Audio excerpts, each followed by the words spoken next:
Good evening everyone. I'm Cesar Villanueva, grade 4 science class from group 3 Fantastic Scientists.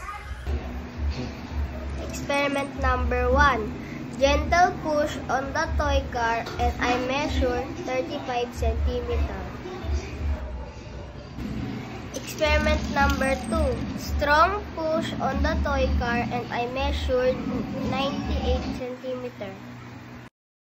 Experiment number 3.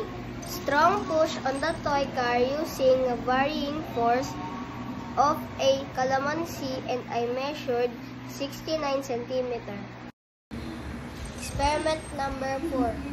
Strong push on the toy car using varying force of an onion and I measured 51 centimeters.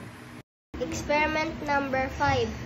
Strong force on the toy car using varying force of a banana and I measured 35 centimeters.